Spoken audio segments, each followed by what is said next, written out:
భాష తీయదనం, తెలుగు జాతి గొప్పతనం, తెలుసుకున్న వాళ్ళకి తెలుగే ఒక మూలధనం.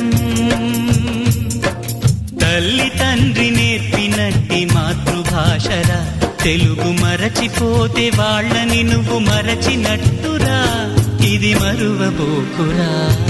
తెలుగు భాష తీయదనం, తెలుగు జాతి గొప్పతనం, తెలుసుకున్న వాళ్ళకి తెలుగే ఒక మూలధనం. తల్లి తండ్రి నేర్పినట్టి మాతృభాషరా, తెలుగు మరచిపోతే వాళ్ళని నువ్వు మరచినట్టురా.